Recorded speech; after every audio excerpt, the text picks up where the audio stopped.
Good morning. I'm here with my old friend. She's not old, but she's still an old friend. This is Dana Proulx-Willis, and wave to the viewers, Dana. Hi.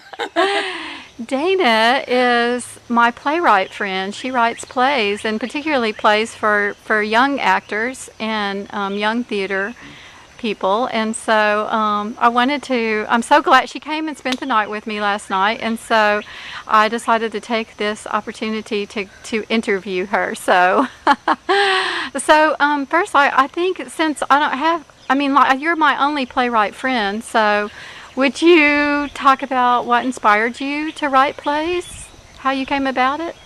I usually start any story with a what if scenario.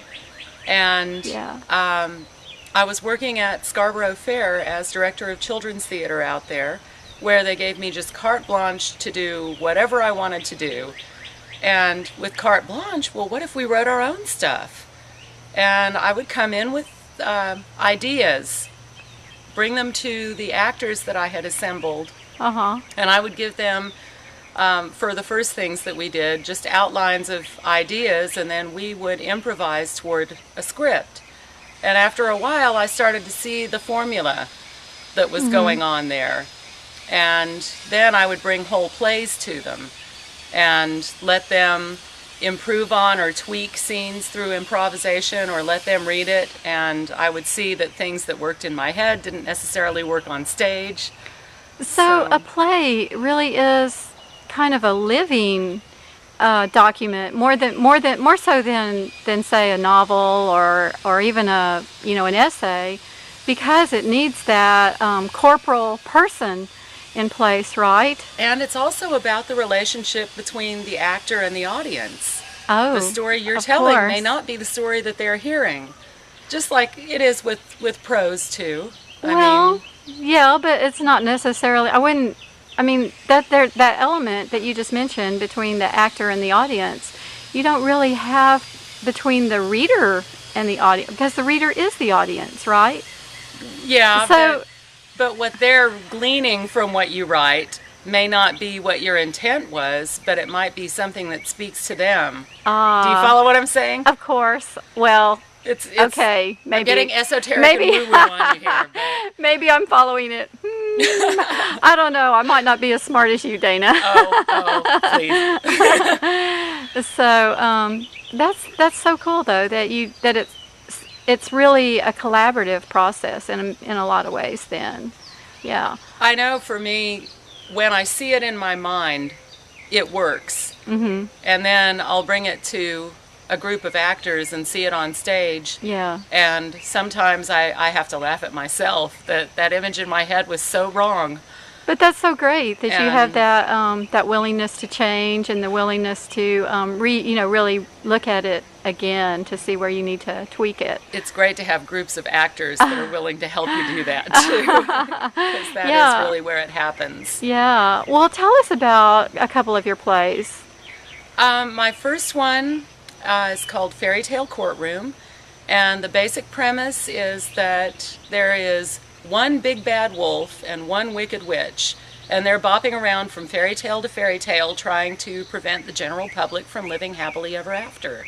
Oh, so you've got two arch villains. The Wicked Witch is alias Evil Queen and Wicked Stepmother. It's all just one evil character. Does she carry like a bag of poisonous apples around with her? Yes. She's got a whole toolbox full of mean and nasty things. Some dark closet with all of her evilness. Well, is the wolf just as bad?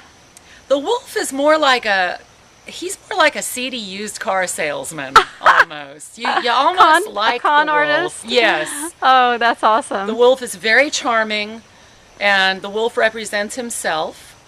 But he is the same wolf in The Three Pigs, in Little Red Riding Hood, The Boy Who Cried Wolf, Wolf in Sheep's Clothing. It's all the one guy. He gets around, right? He gets around. He's a citizen of the world. Yes.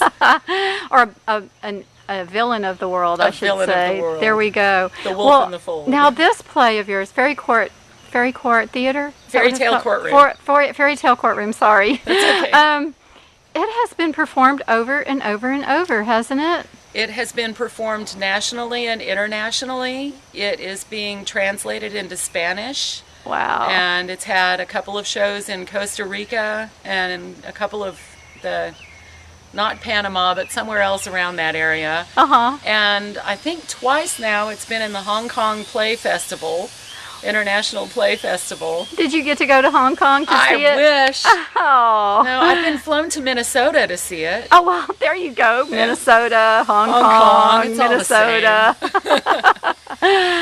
Nothing wrong with Minnesota, I have to say. No, it was very nice. And the theater group that flew me up there, I got to do a playwriting class with the teenagers who were in the cast and got to work with them. And you do tons of work with kids, with teenagers, and even younger, don't you? I do, everything from pre-K through college. Wow. So I do a playwriting class with Richland College in Dallas. That's part of their adjunct program. I am a Wolf Trap performing artist, teaching artist, and that's for early childhood education. Wow. And I've been writing core curriculum for DISD in Dallas. You know what, Dana? Those kids are so lucky to get to work with you. I'm lucky to get to work with you, Kathi. Aw, thank you, Dana. All right. This is my friend Dana Proulx-Willis, and you can check out her plays. Just Google her name and you'll find them. All right. Thanks, Dana. Thank you.